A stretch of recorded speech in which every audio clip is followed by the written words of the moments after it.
Isa ka ba sa nahihirapang pumili ng signages na nababagay sa inyong mga negosyo? Tapusin mo 'tong video na 'to dahil magbibigay ako sa inyo ng tatlong klaseng signages na nababagay kung anong level ng negosyo nyo, especially doon sa mga nagsisimula at may mga existing na negosyo. Kung ngayon pa lang tayo nagkita, ako nga pala si Marqueo Mesa, isa akong negosyante na mayroong negosyong printing business na tumutulong sa mga nagsisimula at may mga existing na negosyo na makilala ang kanilang brand at mapalaki ang kanilang mga negosyo sa pamamagitan ng advertising printing services. Noong naghahanap ako ng supplier para sa aking negosyo na which is nga yung printing services na kung saan ay kailangan kong ma-provide sa isang kliyente ko na dahil wala ako nitong materialis na to, naghahanap ako ng iba't ibang klase ng mga supplier para sa gagamitin namin materyales para doon sa project na kukunin ko sana sa aking kliyente. Ngayon, dahil meron akong tatlong choices na pagpipilian na iba't ibang klase ng mga signages na mga supplier, ay kailangan ko talagang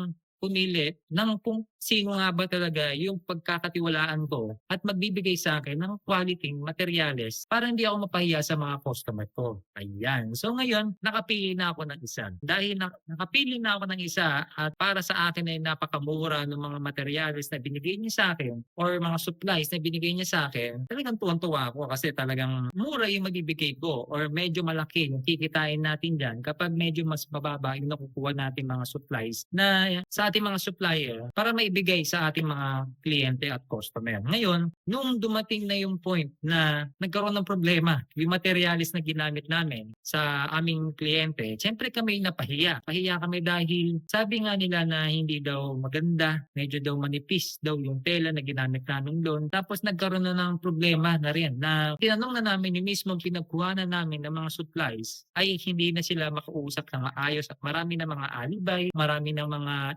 excuses na nangyayari na kung saan ay talagang wala na kami magagawa kundi maghanap pa ng ibang supplier na mga pag-provide kung ano yung kailangan mismo or mabigay namin yung standard na quality na hinahanap ng aming mga customer. Dahil dyan, binalikan ko yung mga iba't yung tatlong pinagpilian ko. So yung unang pinili ko ay talagang wala na, ay talagang napahiya na kami doon. Ngayon, pumili na lang ako sa pinakadalawa na kung sino nga ba talaga yung pinaka-trusted or magbibigay sa akin na depende dun sa mga quality na hinihingi sa amin ng aming mga customers. So pinili ko yung pangalawang choices ko or second option ko na supplier. Ngayon, doon lang ako nagulat. Medyo mahal yung presyo. Kala ko na yung una kong supplier ay yun na yung pinaka-the best na quality. Yun pala ay meron pa palang ibang supplier na kaya magbigay ng mas maganda pang quality. Nang hinayang lang talaga ako kasi bakit hindi pa ako doon sa pangalawang choices ko na una kong pinagkuhanan. Ngayon, yung isang client ko talagang wala na. Napahiya na ako sa kanya. Ngayon, hindi na siya nakakapag-repeat order sa akin kasi dahil nga nagkaroon kami ng bad reviews yung aming company dun sa kanilang company na pinagawa nila sa amin na kailangan sana nila pero nagkaroon nga ng problema sa quality at sa lead time dahil hindi namin na-provide ng saktong oras at di pa ganun kagandahan yung quality na ibigay namin sa kanila. So yun nga, ganun talaga, kailangan nating masubukan or maranasan yung mga ganitong failures para sa ating mga negosyo na kung saan ay doon tayo natututo na makapaghanap ng maayos na supplier at maayos na materyales na nababagay sa ating mga negosyo at hindi tayo mahirapan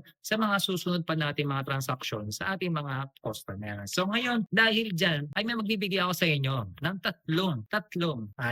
ng tatlong klaseng signages na makakatulong sa inyong mga negosyo na depende sa inyong mga budget at kung anong level na ba ang inyong mga negosyo. Unang signages na pwede kong i-recommend sa inyo, especially dun sa mga sisimulang mga nagnegosyo, ay yung non-lighted single-face na flat signage. Ito yung example ng flat signage na non-lighted. Main materials na ginagamit sa non-lighted single-face na signage ay yung angle bar o pwede rin tubular, depende sa welder or sa mismong nag-fabricate ng kanilang mga signages, no? Depende sa printing services din at sa owner. At yung pangalawa ay yung media na ginagamit. Tarpaulin, blackout, or anything na mas makapal pa sa ordinary tarpaulin. Yun yung mga kadalasang ginagamit sa mga non-lighted na mga signages signages na katulad nito. Ayan. So, yun na yung una na signages na pwede kong i-recommend, especially dun sa mga nagsisimula na mga nagnenegosyo na medyo budget yung kanilang puhunan. Ano tayo, budget friendly yung ganitong klaseng signage na kung saan ay napakamura lang nito. Depende pa rin sa signages o depende sa mismong paglalagay nyo o sa mismong pwesto nyo kung anong sizes na nababagay dito. Bibigyan ko na ng mga range na mga prices depende sa size 5 to 15K.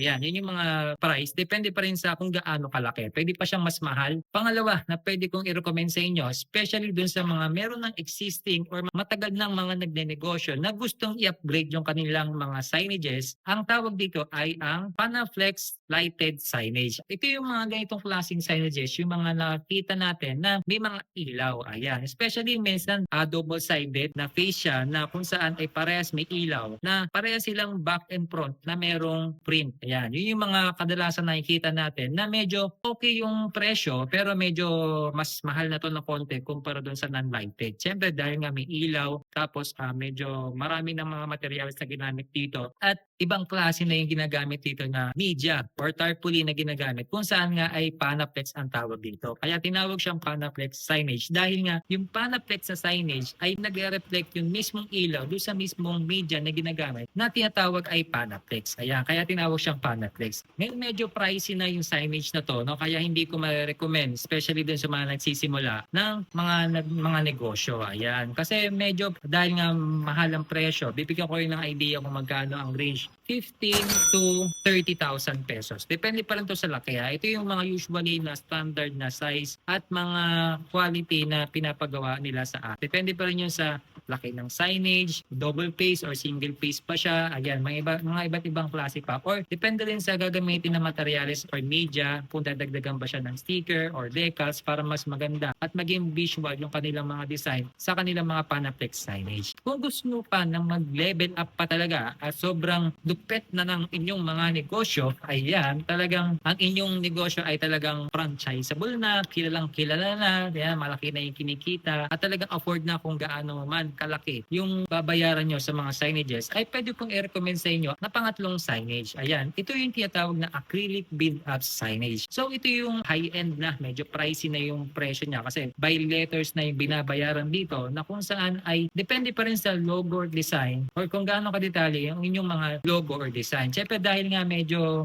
limited lang yung magiging design nito dahil acrylic nga lang or depende pa rin sa klase or depende pa rin sa design na ipapagawa nyo. Ayan, kasi may iba't ibang klase na acrylic, siyempre, pero hindi naman siya totally na medyo minimal lang. Ayan, kailangan medyo minimal lang yung mga design natin. Especially dun sa mga gusto pa nating mag-upgrade ng ating mga negosyo. Kapag nagsisimula tayo especially pag nagsisimula tayo mga negosyo, yung mga design or yung mga logo natin sobrang daming mga nangyayari, diba? Parang pag nakikita nyo pero medyo magulo. Ayan, hindi katulad ng mga malalaking mga negosyo or mga business na talaga na yung kanilang mga design or mga logo ay mga minimalist na lang. O yung mga napakasimple lang. O ilang letters, ilang numbers, ilang shape, ilang colors lang yung ginagamit. Yan yung mga possible na kayang gawin pagdating sa mga build-up signage. Limited lang yung design or yung kakayanan ng mga build-up signage. Pero ito na yung kadalasan na ginagamit sa mga malalaking mga negosyo at mga kilala na. Pero marami pa tayong mga signages na pwede nating i-recommend sa inyo. Pero ito lang yung tatlong signages na nababagay, especially din sa mga iba't ibang klase ng level ng inyong mga negosyo at depende rin sa kung ano lang yung budget na kaya nyong ipagawa sa mga advertising printing business. Ayan. So, bakit ko ba sinasabi sa inyo to? Siyempre, ayoko lang naman talaga na masayang lahat ng mga pinaghirapan nyo pagdating sa inyo mga ginagastos sa inyo mga advertising materials katulad ng signage. Kaya nagbibigay ako sa inyo ng mga iba't ibang klase ng mga signages at tips para hindi kayo manghinayang. Kung sakali magpapalit or maglilipat kayo ng mga peso na inyong mga negosyo na kung saan ay masasayang lang lahat ng mga ginastos nyo sa pinagawa nyo mga signage. Ayan. So, pero ito lang yung sinasabi ko sa inyo na especially dun sa mga nagsisimula mga nagdenegosyo at meron talagang budget pang hawak para gastusin. Wala pa talagang experience sa pagdenegosyo, pero meron silang mga malalaking perang hawak. Ngayon, dahil meron kayong malaking perang hawak at gusto nyo talagang maging maganda ang inyong mga negosyo, kahit sabihin natin may pera kayo, ay wag na wag kayong gagastos ng mga mamahalin at malalaking mga signages na akala nyo ay yun pala yung paraan para makilala ang inyong mga negosyo at maraming customer na dumating. No, no, no, no. Bad yun. Hindi yun maganda, ha? Hindi yun maganda. Huwag kayong makikinig sa mga iba't ibang mga suggestion na hindi naman makakatulong at hindi naman mga negosyante na makakatulong sa inyo. Ay maghingi kayo ng mga advice, especially sa mga expert na talaga na merong mga negosyo, especially ako, isa akong nananegosyo ng printing services, pero binibigyan ko pa rin talaga ng advice yung mga kliyente ko kung ano nga ba yung hindi sayang yung gagastos nila pagdating doon sa mga advertising at marketing collateral sa kanilang mga negosyo. Ayan. Kaya yun lang yung talagang pwede kong i-advise sa inyo na baka bigla na lang dumating yung araw na pagsisihan nyo sa bandang huli dahil doon pala napunta lahat o doon yung lahat binuhos ang inyong mga puhunan para sa mga tinayo yung mga bagong negosyo. Ayan. Ganun naman talaga tayo especially doon sa mga nagsisimula at mga babuhan at wala pa talaga experience sa pagdinegosyo ay lagi nilang iniisip yung physical appearance sa kanilang mga negosyo. Kailangan lang talaga nating i-hold yung ating mga sarili at huwag tayo masyadong pabigla-bigla yung ating mga desisyon. Siyempre masyado tayo na-excite kasi first time natin magkakaroon ng negosyo at meron tayong malaking puhunan para ibigay lahat yung 100% or halos wala na matira para lang mapaganda yung ating mga negosyo. Kung nagustuhan mo tong content na to, please pa-subscribe na lang sa aking YouTube channel para lagi nga updated sa lahat ng mga content na ilalabas ko. Ayan. So, yun lang. So, sana lagi nyo lang tatandaan na walang masamang magtipid basta sa mataas na pangarap, kakapit. Kita-kits sa susunod na aking content. Maraming salamat sa pagtapos ng video to. Ingat and God bless po.